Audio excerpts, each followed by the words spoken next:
प्रधानमंत्री ने रोजगार मेले के तहत 71,000 युवाओं को सौंपे नियुक्ति पत्र।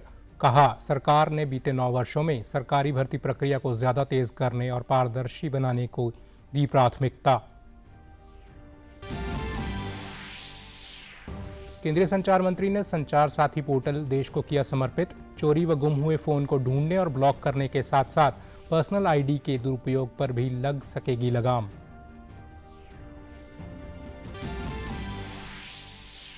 हरियाणा विद्यालय शिक्षा बोर्ड ने 10वीं कक्षा का परिणाम किया घोषित।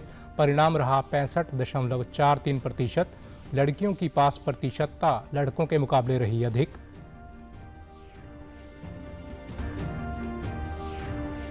और प्रदेश में 35,000 दिव्यांगों को जल्द मिलेगा रोजगार। हरियाणा दिव्यांगजन आयुक्त राजकुमार मक्कड़ ने निजी कंपनी के साथ समझौता ज्ञापन पर किए हस्ताक्षर। नमस्कार, मैं चंदन शर्मा। अब समाचार विस्तार से। प्रधानमंत्री नरेंद्र मोदी ने आज 71,000 नवनियुक्त युवाओं को वीडियो कॉन्फ्रेंसिंग के जरिए नियुक्ति पत्र सौंपे। देश भर में 45 स्थानों पर लगे रोजगार मेले में नियुक्ति पत्र दिए गए। इस मौके पर प्रधानमंत्री ने नवनियुक्त युवाओं को संबोधित करते हुए कहा कि रोजगार मेला युवाओं के सशक्तिकरण और राष्ट्रीय विकास में उनकी भागीदारी मजबूत करने के लिए सरकार का प्रयास है। प्रधानमंत्री ने कहा कि पिछले 9 वर्षों में देश ने स्टार्टअप के क्षेत्र में नई क्रांति देखी है। देश में आज स्टार्टअप की संख्या 1 लाख से अधिक हो गई है। रोजगार की नई संभावनाओं को केंद्र में रख करके सरकार की नीतियां तैयार की गई।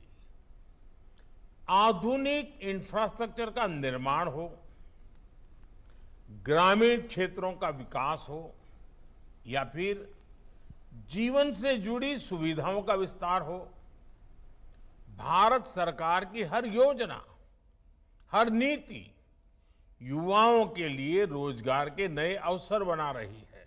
इन 9 वर्षों में देश ने स्टार्टअप कल्चर की नई क्रांति देखी है। 2014 में देश में जहां कुछ 100 स्टार्टअप थे, वहीं इनकी संख्या आज 1 लाख स्टार्टअप तक पहुंच रही है। प्रधानमंत्री ने कहा कि बीते 9 वर्षों में भारत सरकार ने मूलभूत सुविधाओं के लिए पूंजीगत व्यय पर करीब 34 लाख करोड़ रुपए खर्च किए हैं। बीते 9 वर्षों में भारत सरकार ने कैपिटल एक्सपेंडिचर पर करीब 34 लाख करोड़ रुपए खर्च किए हैं मूलभूत सुविधाओं के लिए। इस साल के बजट में भी कैपिटल एक्सपेंडिचर के लिए जिस स्पीड और स्केल पर आज 19 के बाद के ईपीएफओ के नेट पेरोल के आंकड़ों को ही देखें तो 4.5 करोड़ से ज्यादा लोगों को फॉर्मल जॉब मिली है। अंबाला में भी आयोजित रोजगार मेले में विभिन्न विभागों के लिए 218 नौजवानों को नियुक्ति पत्र सौंपे गए। केंद्रीय श्रम एवं रोजगार मंत्री भूपेंद्र सिंह यादव और प्रदेश के गृह मंत्री अनिल विज ने नवनियुक्त नौजवानों को नियुक्ति पत्र प्रदान किए। इस दौरान केंद्रीय मंत्री ने कहा कि भारत सरकार युवाओं को रोजगार देने के लिए लगातार कार्य कर रही है। हमें सरकारी रोजगार के साथ साथ अन्य रोजगार के मानकों को भी आगे बढ़ाना है।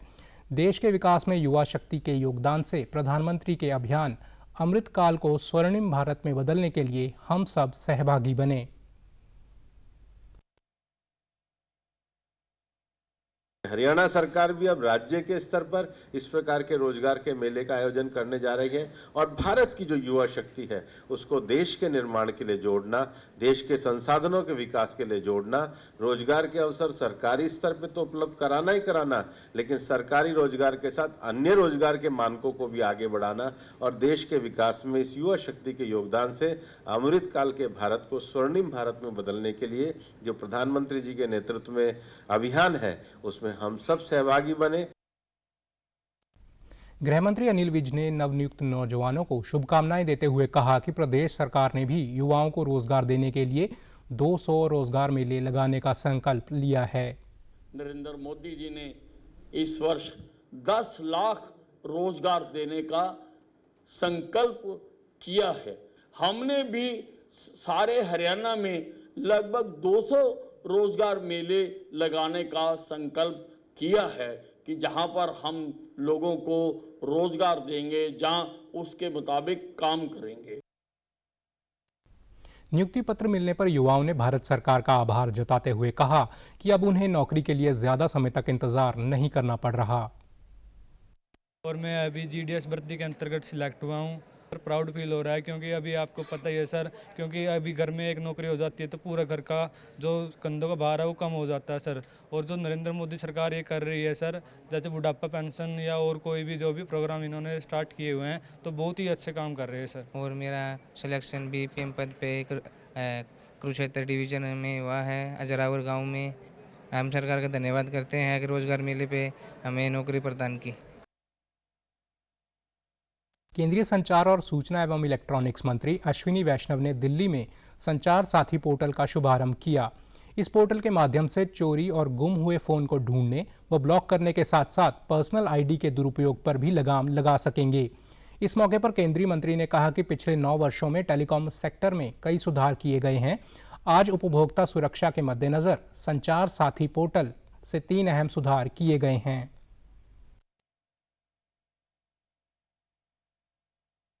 सबसे पहला रिफॉर्म है, अगर किसी यूजर का मोबाइल फोन खो जाए, चोरी हो जाए, तो कैसे वो उसको ब्लॉक करा सकता है या कैसे उसको ट्रेस कर सकता है, कैसे लॉ एनफोर्समेंट एजेंसीज की मदद से अपने डेटा को प्रोटेक्ट कर सकता है, अपनी पर्सनल जितना भी डिजिटल आइडेंटिटी है उसको सेफ रख सकता है। इसके लिए एक पोर्टल है, एक संचार साथी पोर्टल, एक पूरा फ्रेमवर्क है। संचार साथी पोर्टल के इस फ्रेमवर्क के अंदर आज 3 मॉड्यूल, 3 रिफॉर्म्स आपके सामने रखे जा रहे हैं। उसमें पहला है centralised equipment identity register, CEIR। संचार साथी का पहला लेग CEIR है। किसी भी फोन नंबर को यूनिकली आइडेंटिफाई करने के तरीके होते हैं। हरियाणा विद्यालय शिक्षा बोर्ड ने आज 10वीं कक्षा का परिणाम घोषित किया।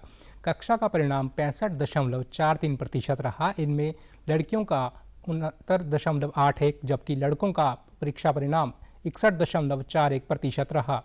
बोर्ड के चेयरमैन डॉक्टर VP यादव ने बताया कि 2,86,000 से अधिक परीक्षार्थियों ने 10वीं की परीक्षा दी थी, जिनमें से 1,87,401 परीक्षार्थी उत्तीर्ण हुए।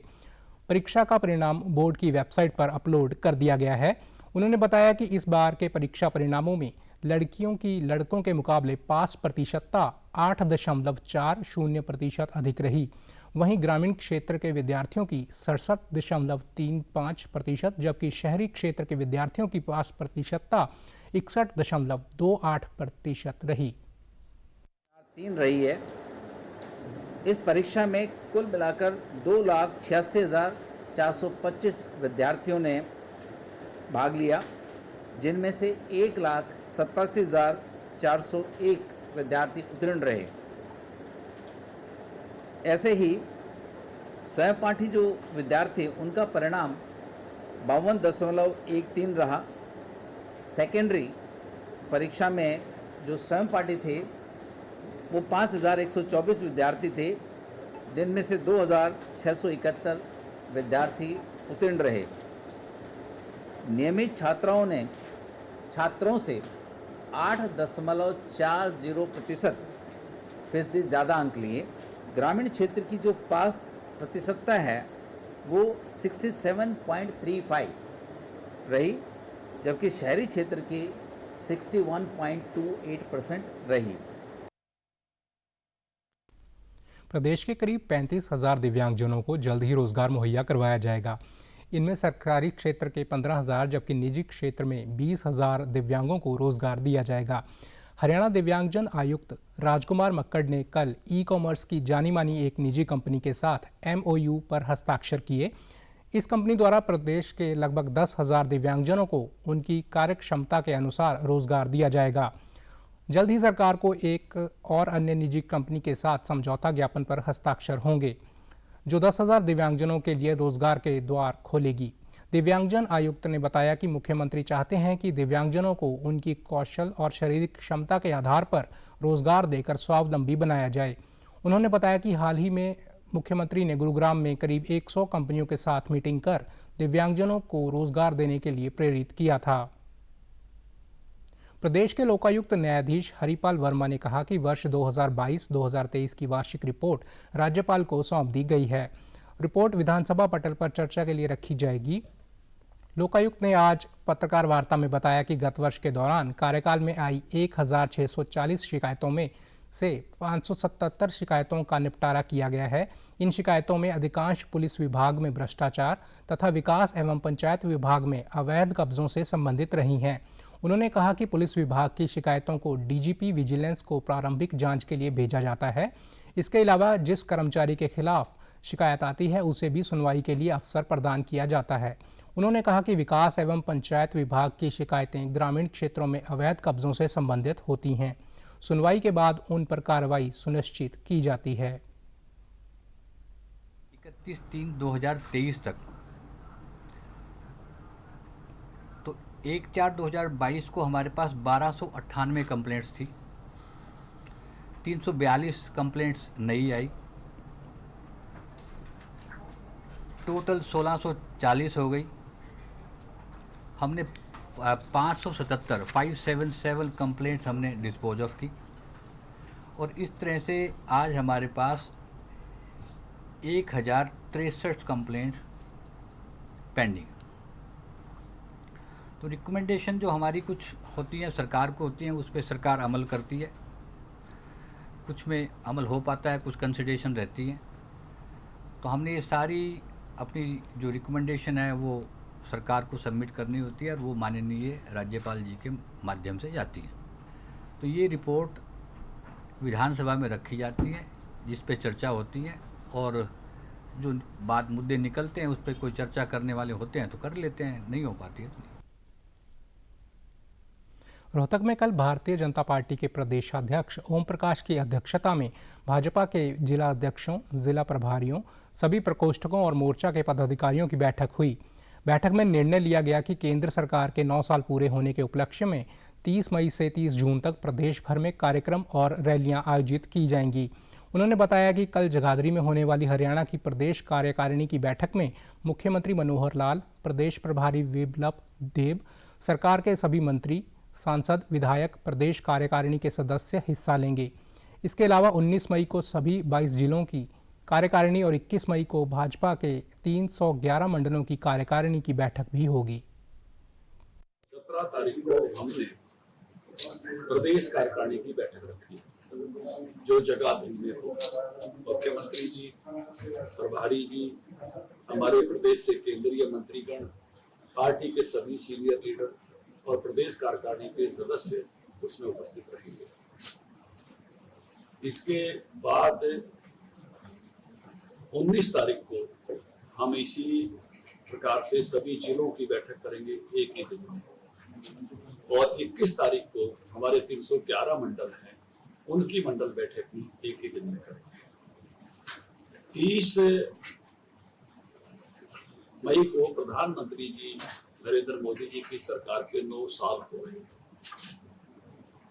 30 मई से लेकर 30 जून तक 1 महीने का सेलिब्रेशन, 1 महीने का कार्यक्रम, 1 महीने की गतिविधियां ये हमने बनाई हैं। प्रदेशाध्यक्ष ने कहा कि हरियाणा तरक्की की राह पर अग्रसर है। पड़ोसी राज्यों की तुलना में प्रदेश की अर्थव्यवस्था काफ़ी मजबूत है। मूलभूत ढांचे को मजबूत करने के लिए सरकार द्वारा काफ़ी खर्च किया जा रहा है। अंबाला के नारायणगढ़ स्थित राजकीय स्नातकोत्तर महाविद्यालय के 20वें दीक्षांत समारोह के उपलक्ष्य में एक कार्यक्रम का आयोजन किया गया। कार्यक्रम में पंचकूला के ITBP भानु के महानिरीक्षक ईश्वर सिंह दोहन ने बतौर मुख्य अतिथि शिरकत करते हुए 271 विद्यार्थियों को डिग्रियां प्रदान की। उन्होंने विद्यार्थियों को शुभकामनाएं देते हुए कहा कि शिक्षा समाज को एक नई दिशा देती है और नई राष्ट्रीय शिक्षा नीति इसी उद्देश्य के साथ बनाई गई है। उन्होंने कहा कि प्रधानमंत्री का सपना है कि भारत 2047 तक विश्व गुरु बने और इसमें शिक्षा का सबसे अधिक महत्व होगा। आज लोगों के लिए रोजगार के अवसर भी प्रतिदिन बढ़ रहे हैं। बनाता है और शिक्षा ही हमारे समाज को दिशा देता है। और जिस तरह से नेशनल एजुकेशन पॉलिसी अभी बनी है, नई पॉलिसी बनी है, उसके मुताबिक अभी शिक्षा शुरुआत हुई है। और ये जो कॉलेज है ये 1981 में इस रिमोट एरिया में आया था और अभी 3000 से ज़्यादा बच्चे इस कॉलेज में पढ़ रहे हैं। और मैंने देखा एक्स्ट्रा करिकुलर एक्टिविटी में भी ये कॉलेज बढ़ चढ़ के भाग देता है। बच्चे यहाँ से जो पास आउट होकर जा रहे हैं वो अपने करियर में जो है बुलंदियाँ पाएंगे और एक अच्छे नागरिक बनेंगे।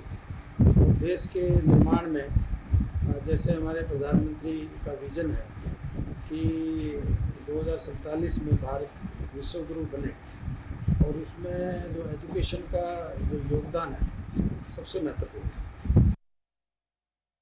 कॉलेज की प्राचार्य प्रोमिला मलिक ने कहा कि यह कॉलेज प्रदेश के अग्रिम कॉलेजों में से एक है। कॉलेज में खेल सुविधाएं बढ़ाने के साथ साथ विद्यार्थियों को आत्मनिर्भर बनाने के लिए कौशल विकास के कोर्स करवाए जाएंगे।